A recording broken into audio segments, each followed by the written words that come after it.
Hello students. तो हम start करते हैं D block and F block. तो देखिए सबसे पहला क्वेश्चन है यहाँ पर असर्शन ए है कि copper can liberate S2 when it reacts with dilute acids. Students ये असर्शन इनकरेक्ट है बिकॉज कॉपर डाइल्यूट एसिड के साथ में रिएक्शन करके हाइड्रोजन गैस रिलीज नहीं करता है। और इसका कारण क्या है? इसका कारण ये है बच्चों यहाँ पर कि जो कॉपर के लिए Cu+2 से Cu में जाने के लिए E0 वैल्यू है, ये E0 वैल्यू क्या है बच्चों? पॉजिटिव। तो कॉपर के लिए E0 वैल्यू यहाँ पर +2 से 0 में जाने के लिए पॉजिटिव है। इसका मतलब अगर आप किसी रिएक्शन में कॉपर की रिएक्शन डाइल्यूट HCl के साथ कर रहे हैं, रिएक्शन एक्सपेक्टेड क्या है? CuCl2 प्लस हाइड्रोजन, ये होना चाहिए। यानी इस रिएक्शन में कॉपर जो है वो 0 से कहाँ जा रहा है? +2 में। 0 से +2 में जा रहा है। +2 से 0 में जाने के लिए E0 वैल्यू पॉजिटिव है, तो इसका मतलब 0 से +2 में जाने के लिए E0 वैल्यू क्या होगी? नेगेटिव। और अगर E0 नेगेटिव है तो इसके लिए डेल्टा G0 क्या होगा? -NF E0 means positive. इसका मतलब कॉपर का 0 से +2 में जाने का जो कन्वर्जन है यहाँ इस रिएक्शन में, इसके लिए डेल्टा G0 पॉजिटिव होने की वजह से ये पॉसिबल नहीं हो सकता। तो इसलिए हम कहते हैं कि कॉपर की रिएक्शन अगर किसी डाइल्यूट एसिड के साथ में हुई है तो हाइड्रोजन गैस आपको नहीं मिलेगी, चाहे ये डाइल्यूट HCl है चाहे ये डाइल्यूट H2SO4 हो। तो ये बात आपको दिमाग में रखनी है, असर्शन जो है वो इनकरेक्ट है। Now reason, copper shows unique behaviour having a positive E0 value. Yes, ये करेक्ट है क्योंकि कॉपर का +2 से 0 के लिए जो E0 वैल्यू है वो पॉजिटिव होता है, इस वजह से ये प्रॉपर्टी आपको देखने को मिलती है। तो असर्शन जो है वो ट्रू है, असर्शन जो है वो फॉल्स है, और रीजन जो है वो ट्रू है। तो ये फॉल्स है, ये ट्रू है। तो assertion is false but reason is true. So answer यहाँ पे हो जाएगा ऑप्शन नंबर 4। डिस्कस करते हैं अगला क्वेश्चन। नेक्स्ट क्वेश्चन देखिए यहाँ पर, assertion is KMnO4 is isostructural with KClO4। बच्चों यहाँ पर एक टर्म यूज की जाती है आइसोमॉर्फस। आइसोमॉर्फस का मतलब होता है same crystalline structure. Basically KMnO4 और KClO4 इन दोनों का जो आइसोमॉर्फिज्म है वो एक जैसा है, इन दोनों का जो क्रिस्टल स्ट्रक्चर है वो एक जैसा है। उसका रीज़न ये है यहाँ पर कि कैटाइन जो है वो तो दोनों में कॉमन ही है, लेकिन जो एनाइन की आप बात करेंगे तो एनाइन MnO4- और एनाइन ClO4- दोनों ही नेचर में क्या है? टेट्राहेड्रल। दोनों का ज्योमेट्री सेम होने की वजह से ये दोनों कंपाउंड क्या हैं? आइसोस्ट्रक्चरल। तो आप कह सकते हैं कि असर्शन जो है यहाँ पे वो ट्रू है। Next reason, the green magnet is diamagnetic and permanganate is paramagnetic. बच्चों ये जो रीज़न है यहाँ पर वो इस बार इनकरेक्ट है because MnO4- which is manganate ion, यहाँ मैंगनीज +6 में है, D1 इलेक्ट्रॉनिक कॉन्फ़िगरेशन है, मतलब इसको होना चाहिए पैरामैग्नेटिक। अगर मैं बात करूँ यहाँ पर मैंगनेट की, it means it is MnO4-, manganese यहाँ पे +7 में है, D0 इलेक्ट्रॉनिक कॉन्फ़िगरेशन है, तो इस D0 इलेक्ट्रॉनिक कॉन्फ़िगरेशन के करस्पॉन्डिंग MnO4- को होना चाहिए बच्चों diamagnetic. So MnO4- is diamagnetic and this is paramagnetic. लेकिन यहाँ पे तो उल्टा लिखा हुआ है, उसको डायामैग्नेटिक लिखा है और इधर इसको लिखा है पैरामैग्नेटिक, मतलब रीज़न इनकरेक्ट है। तो रीज़न आपका इनकरेक्ट है लेकिन असर्शन जो है वो करेक्ट है।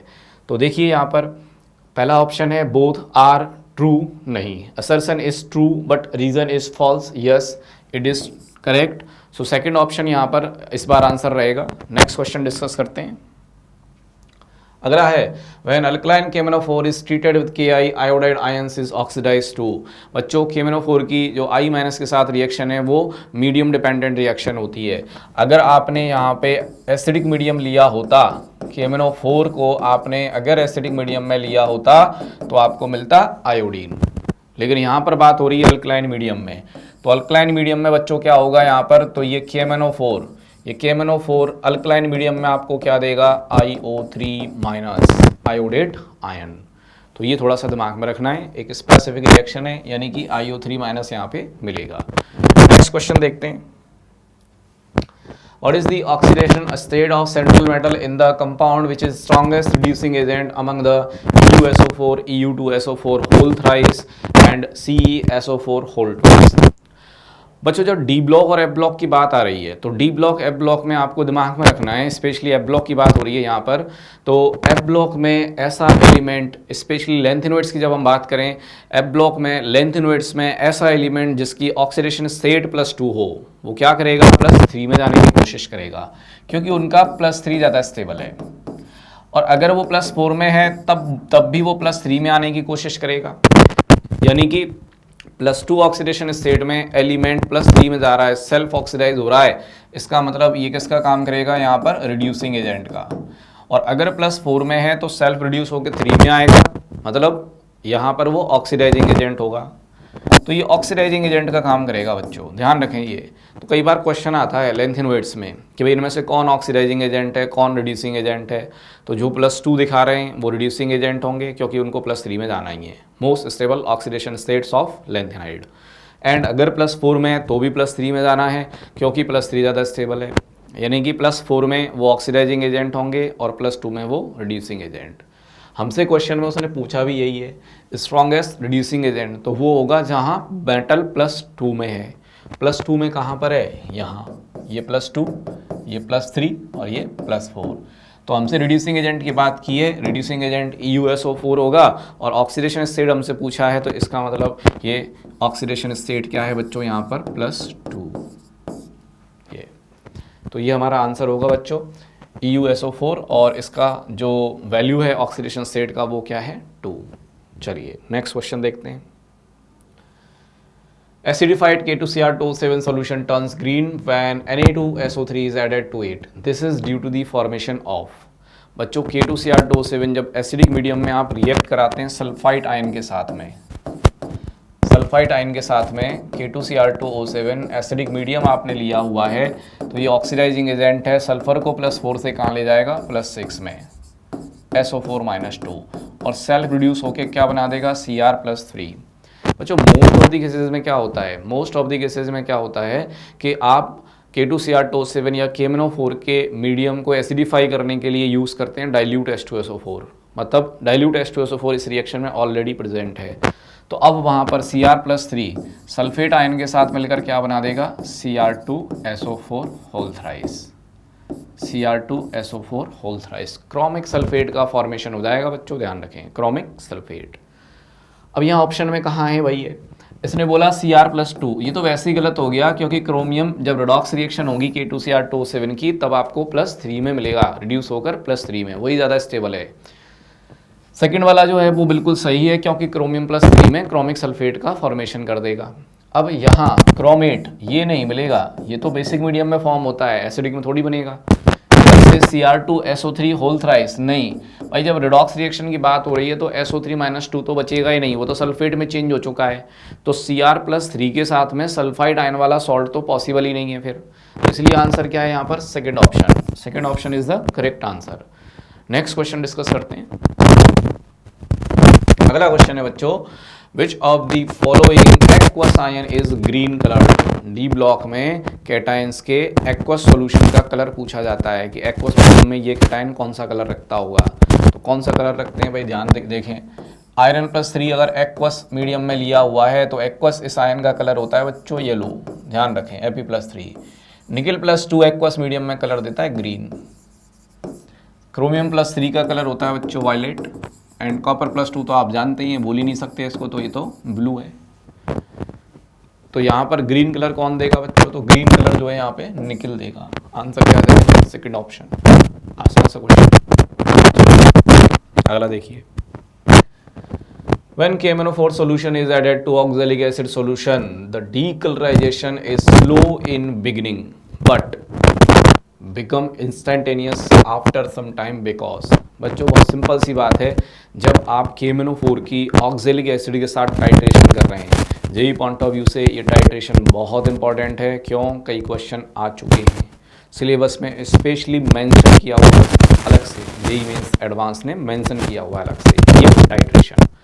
इस टाइट्रेशन में खास बात क्या होती है, नॉर्मल टाइट्रेशन में तो क्या है कि आपने जब एक इंडिकेटर ऐड कर दिया है, रिएक्शन होती है, कलर चेंज आपको मिल जाता है, एंड पॉइंट मिल जाता है, आप समझ जाते हैं टाइट्रेशन हो गई भाई, एंड पॉइंट मिल चुका है। इस टाइट्रेशन की खास बात क्या है कि जब आप ऑक्जेलिक एसिड के साथ KMnO4 की टाइट्रेशन कर रहे होते हैं तो रिएक्शन मिक्सचर को इनिशियली 60 डिग्री तक हीट करना होता है।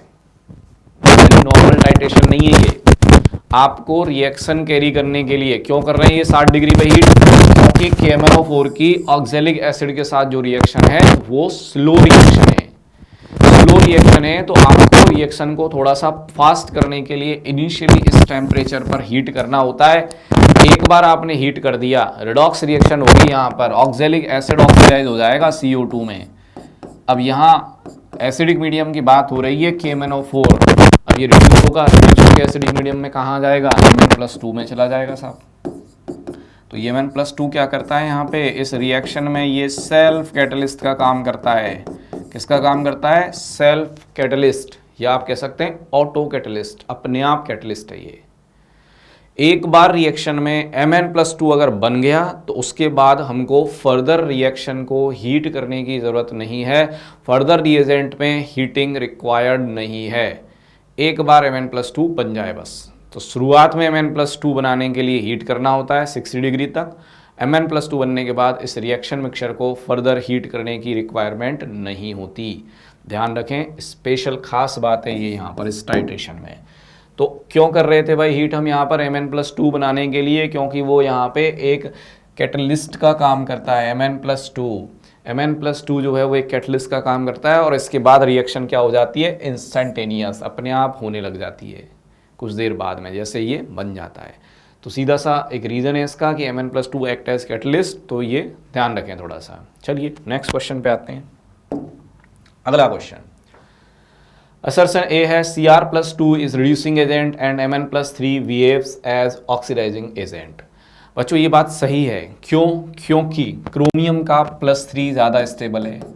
Cr+2 Cr+3 में जाना चाहता है, क्यों, क्योंकि इसका रीज़न है यहाँ पर कि ये D4 से जाएगा D3 में, और एक्वस मीडियम में क्रोमियम +3 जब होगा यानी एक कॉम्प्लेक्स होगा वाटर के साथ में, और आप ऐसा कह सकते हैं वहाँ पर कि 3 इलेक्ट्रॉन आपके कहाँ पर हैं, ये T2G लेवल पर हैं, 3 इलेक्ट्रॉन, यानी half filled T2G electronic configuration achieve करने के लिए क्रोमियम +2 से +3 में ऑक्सीडाइज हो जाता है। ध्यान रखेंगे NCERT का रीज़न है ये, ठीक। अब बात करते हैं मैंगनीज के लिए। भाई जब मैंगनीज +3 में होता है तो ये जाता है रिड्यूस होकर Mn+2 में। Mn की स्टेबल ऑक्सीडेशन स्टेट्स क्या हैं, स्ट्रॉन्ग अल्कलाइन मीडियम अगर आप ले रखे हो तो MnO4-2 बनेगा, मैंगनीज +6 में स्टेबल है। स्लाइटली अल्कलाइन न्यूट्रल मीडियम ले रखा है, मैंगनीज +4 में स्टेबल है। लेकिन एसिडिक मीडियम ले रखा है तो मैंगनीज +2 में स्टेबल है। तो आप Mn+3 अगर ले रहे हैं तो वो तो अनस्टेबल ऑक्सीडेशन स्टेट है, जाएगा मैंगनीज +2 में। क्यों जाएगा, उसका रीज़न है half filled D5 electronic configuration. तो देखिए दोनों Cr+2 एंड Mn+3 दोनों का इलेक्ट्रॉनिक कॉन्फ़िगरेशन D4 है, लेकिन दोनों के बिहेवियर अलग अलग हैं। क्रोमियम +3 में जाना चाहता है, मैंगनीज +3 से 2 में आना चाहता है। तो यहाँ स्टेबिलिटी फैक्टर काम करता है। क्रोमियम में half filled T2G configuration achieve करने के लिए, और मैंगनीज के केस में half filled D5 electronic configuration achieve करने के लिए चेंजेस होते हैं। रीज़न ध्यान रखेंगे। तो असर्शन जो है आपका वो सही है, Cr+2 जो है रिड्यूसिंग एजेंट और Mn+3 ऑक्सीडाइजिंग एजेंट का काम करेगा, बिल्कुल बात सही है। रीज़न पर आते हैं, Cr+2 is reducing as its configuration changes from D4 to D3, yes it is correct. Having a half filled T2G level, yes. The change from Mn+3 to Mn+2 results in the half filled D5 electronic configuration, yes it is also valid reason. So assertion and reason both are correct and it is correct explanation also. So now we have option 1, both assertion reason are true and reason is the correct explanation of assertion, yes it is correct. So इस question में हमारा जो answer है वो है option number 1। Thank you. अगला देखते हैं। Total number of the following actinoids which show oxidation states up to +7। बच्चों ध्यान रखेंगे, NP एंड PU, NP एंड PU दो ऐसे एलिमेंट हैं एक्टिनोइड सीरीज में जो +3 से लेके +7 तक सारी ऑक्सीडेशन स्टेट दिखाते हैं। कौन भाई, NP एंड PU क्या दिखाते हैं, ये +3 से लेके +7 तक जितनी ऑक्सीडेशन स्टेट हैं सब दिखाते हैं। यूरेनियम की बात करें तो बच्चों यूरेनियम अप टू +6 जाता है, अप टू +6। तो इनमें से एक तो Pu और एक Np, तो ये दो एलिमेंट हैं यहाँ पर जो कि +7 तक ऑक्सीडेशन स्टेट दिखाएंगे। तो कई बार नंबर पूछा है आपसे, तो नंबर पूछा है भाई, तो नंबर हो गया 2। ठीक है, चलिए अगला देखिए।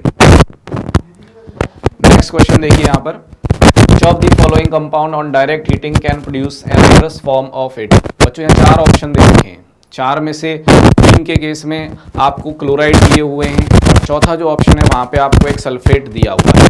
तो देखिए बच्चों, इन तीनों क्लोराइड्स की क्या खास बात है यहाँ पर, ये तीनों क्लोराइड्स जो हैं वो ऐसे पर्टिकुलर मेटल्स के हैं जिन मेटल्स का पॉजिटिव चार्ज डेंसिटी हाई है, पोलराइजेशन पावर हाई है। तो क्या होगा बच्चों यहाँ पर, ये तीनों क्लोराइड्स जैसे ही आप हीट करोगे, हीट करने पर इनका होगा हाइड्रोलाइसिस। हाइड्रोलाइसिस से आपको क्या मिलेगा, तो पहले ऑप्शन में आपको फाइनली मिलेगा Fe2O3। थर्ड ऑप्शन की बात करें तो यहाँ फाइनली मिलेगा इसका ऑक्साइड MgO, और फोर्थ ऑप्शन में आपको मिलेगा ZNO।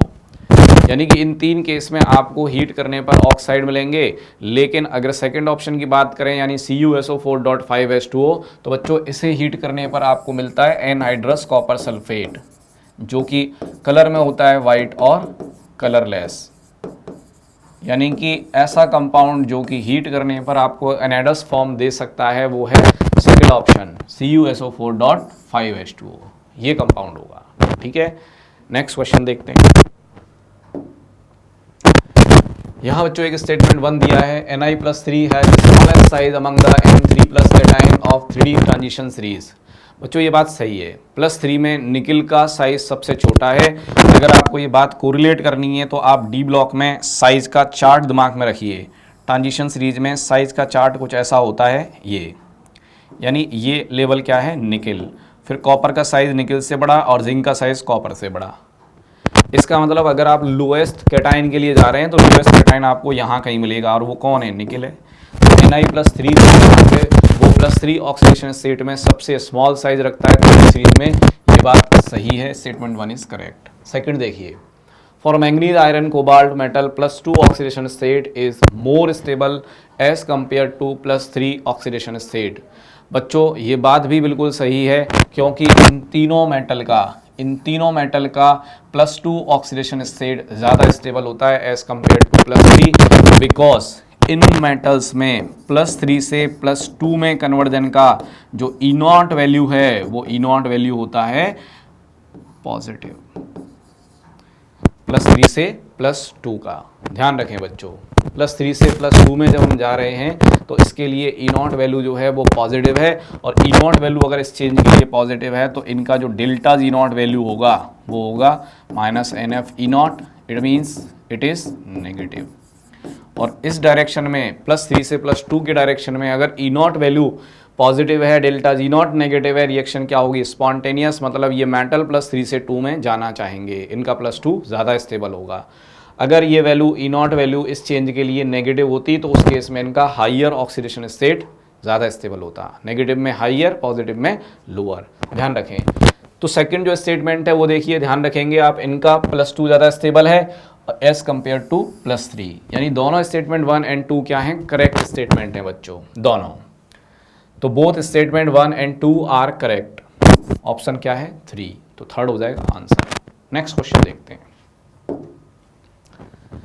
Statement 1 is Mn+3 and Cobalt+3 ions are the strongest oxidizing agents in aqueous solution। बात सही है भैया, क्योंकि मैंने आपसे कहा था aqueous solution में मैंगनीज+3 में स्टेबल नहीं होगा, या तो 2 होगा या 4 होगा या आपका 6 होगा। 6 या 4 के लिए कंडीशन है neutral medium, strong alkaline medium या अल्कलाइन मीडियम, लेकिन कुछ नहीं दिया है, आपको एसिडिक मीडियम कंसीडर करके चलना होता है, ध्यान रखना। तो इस केस में मैंगनीज जो है +3 से कहाँ जाएगा भाई, +2 में जाएगा। और क्यों जाना चाहता है, क्योंकि इन दोनों के लिए +3 से +2 के कन्वर्जन में जो E0 वैल्यू होती है बच्चों, वो होती है पॉजिटिव, और जो डेल्टा E0 वैल्यू आएगी इस चेंज के लिए वो हो जाएगी नेगेटिव।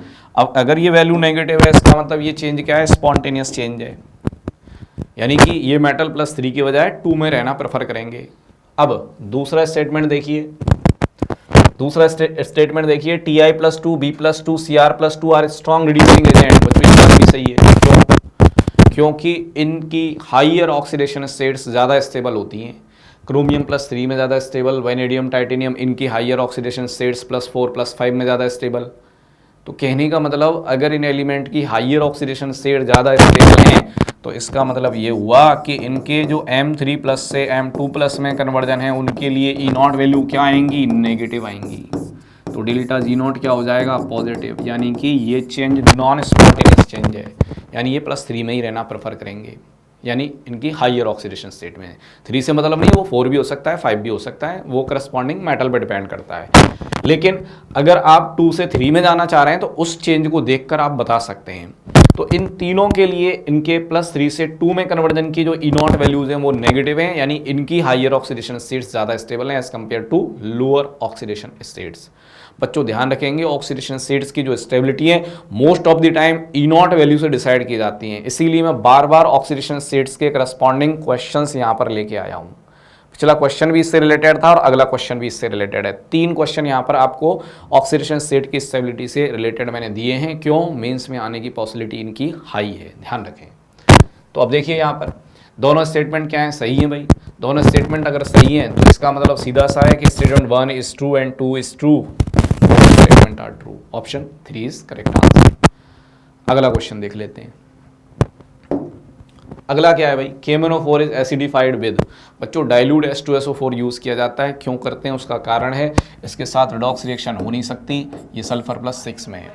लेकिन अगर आपने डाइल्यूट HCl ले लिया है, KMnO4 इसको ऑक्सीडाइज कर देगा क्लोरीन में, दिक्कत हो जाएगी भाई। रिडॉक्स रिएक्शन अगर इन दोनों के बीच में हो गई तो जिसको आप ऑक्सीडाइज करना चाहते थे आप उसे ऑक्सीडाइज कैसे करोगे, पॉसिबल नहीं है फिर, इसलिए तो ये यूज़ नहीं करते हैं। कॉन्सनट्रेट HNO3 ये अपने आप में अच्छा ऑक्सीडाइजिंग एजेंट है। आपको रिएजेंट यूज़ करना था KMnO4 जिससे आप किसी और दूसरे रिएजेंट को ऑक्सीडाइज करना चाह रहे थे, आपने कॉन्सनट्रेट HNO3 डाल दिया, क्या पता कॉन्सनट्रेट HNO3 ने रिएक्शन कर दी वहाँ पर, तो रिडॉक्स रिएक्शन को आइडेंटिफाई करना मुश्किल हो जाएगा उस केस में।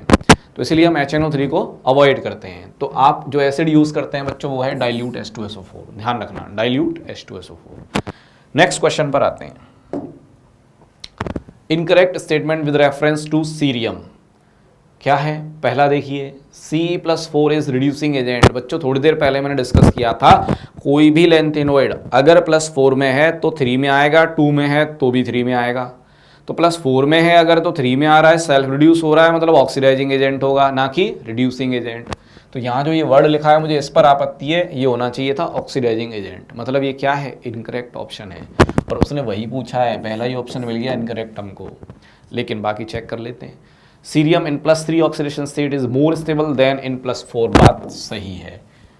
कैसे पता किया मैंने, क्या इसके लिए इलेक्ट्रॉनिक कॉन्फ़िगरेशन रिस्पॉन्सिबल है, नहीं। थोड़ी देर पहले मैंने आपसे कहा था कि अगर किसी एलिमेंट की ऑक्सीडेशन स्टेट की स्टेबिलिटी की बात हो रही है D ब्लॉक F ब्लॉक में, E0 वैल्यू से कोरिलेट करोगे आप। इसका मतलब अगर इसका +4 से +3 में कन्वर्जन देखा जाए, +4 से +3 में कन्वर्जन देखा जाए तो ये कन्वर्जन E0 वैल्यू जो आएगी इसकी वो क्या होगी, नेगेटिव। E0 वैल्यू क्या होगी, नेगेटिव। E0 वैल्यू अगर इधर नेगेटिव आ गई तो सीरियम +4 से +3 में जो कन्वर्जन है, अगर E0 नेगेटिव है बच्चों तो उस केस में इसका डेल्टा G0 पॉजिटिव हो जाता है, ये चेंज नहीं होता। मतलब ये चेंज के लिए E0 वैल्यू क्या होनी चाहिए, पॉजिटिव होनी चाहिए। तो हाई पॉजिटिव वैल्यू रखता है ये, लगभग 1.74 इलेक्ट्रॉन वोल्ट ये वैल्यू होती है इसकी। तो पॉजिटिव में ये वैल्यू होती है बच्चों, ध्यान रखेंगे आप, पॉजिटिव। तो E0 वैल्यू इस डायरेक्शन में पॉजिटिव होती है और इसलिए डेल्टा G0 क्या हो जाएगी, नेगेटिव, स्पॉन्टेनियस चेंज हो जाएगा। +4 से कहाँ जाना चाहेगा, +3 में। तो कोई अगर आप ये बात पूछेगा कि सीरियम का +3 ज़्यादा स्टेबल है या +4, तो बात सीधी सी है, +3 ज़्यादा स्टेबल है। क्यों, E0 वैल्यू के ऊपर, E0 वैल्यू के बेसिस पे हमने इस बात को कहा है। कॉन्फ़िगरेशन दिमाग में मत लेना, सीरियम +4 इनर्ट गैस कॉन्फ़िगरेशन है। गलती से इस डायरेक्शन में अगर आपने सोच लिया क्वेश्चन गलत हो जाएगा। तो E0 के ऊपर ये डिपेंड करता है कौन सा ऑक्सीडेशन स्टेट ज़्यादा स्टेबल होगा। थियोरेटिकली ऑक्सीडेशन स्टेट की स्टेबिलिटी को आप कंपेयर नहीं कर सकते। क्या दिखाएंगे हम, E0 वैल्यू। नेक्स्ट देखिए, atomic size of cerium is more than lutetium. बच्चों ये क्या है, करेक्ट ऑप्शन है, लेफ्ट टू राइट, या सीरियम से ल्यूटीशियम तक जब आप जाते हैं, जैसे जैसे आप इलेक्ट्रॉन फिल करते जा रहे हैं, F इलेक्ट्रॉन की पुअर शील्डिंग की वजह से क्या होगा, साइज डिक्रीज करेगा। Fourth, cerium shows common oxidation state of +3 and +4। Yes, cerium के लिए दोनों ऑक्सीडेशन स्टेट पॉसिबल हैं, दोनों इसके लिए कॉमन ऑक्सीडेशन स्टेट हैं। तो ये तीनों आपके करेक्ट आंसर हैं, करेक्ट ऑप्शन हैं, लेकिन हमको चाहिए था इनकरेक्ट स्टेटमेंट, इसलिए आंसर क्या है 1। तो बच्चों इस क्वेश्चन का आंसर है ऑप्शन नंबर 1। अगला क्वेश्चन देख लेते हैं। The catalyst which catalyze the reaction between iodide and persulfate ions is। बच्चों यहाँ पर ये जो रिएक्शन है थोड़ा सा ध्यान रखना, पूछा जा चुका है जेईई मेंस में। जब आप आयरन +2 की रिएक्शन S2O8 - 2 के साथ करते हैं, जब आप I- की रिएक्शन S2O8 - 2 के साथ करते हैं तो रिएक्शन होती है स्लो। इस रिएक्शन को फास्ट करने के लिए हमें कैटलिस्ट की रिक्वायरमेंट होती है, and that catalyst is iron +3।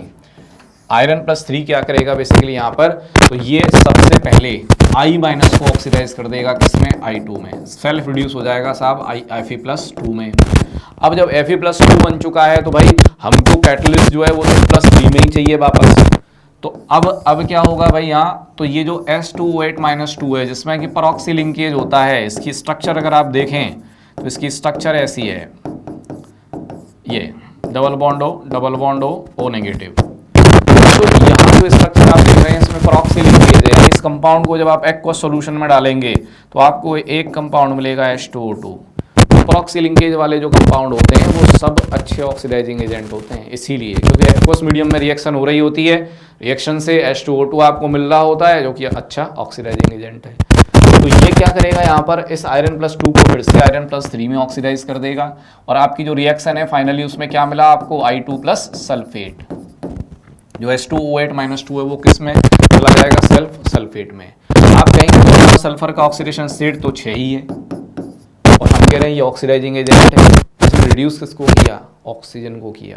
क्यों, ऑक्सीजन यहाँ पे -1 में है, सल्फेट में सारी ऑक्सीजन यहाँ पे -2 में है। ये बात थोड़ा सा आपको ध्यान रखना है बच्चों। तो रिएक्शन दिमाग में रखें, I- S2O8 - 2 I2 + SO4 - 2। Iron +3 क्या है यहाँ पे, कैटलिस्ट है +3। तो इसलिए ऑप्शन 2 क्या होगा आंसर। इन वीडियोस को कम से कम 2 बार देखना, कई कंसेप्ट आपके दिमाग में सेट हो जाएंगे, कई क्वेश्चंस ऐसे होंगे जो जेईई मेंस सेशन 2 में आपको एज इट इज मिलने वाले हैं, तो वो क्वेश्चन आपके फटाफट टिक हो जाएंगे बच्चों। तो डी ब्लॉक एफ ब्लॉक के लिए इतना है, काफ़ी है। चलिए, थैंक यू, जुड़े रहिए myexams.ai से।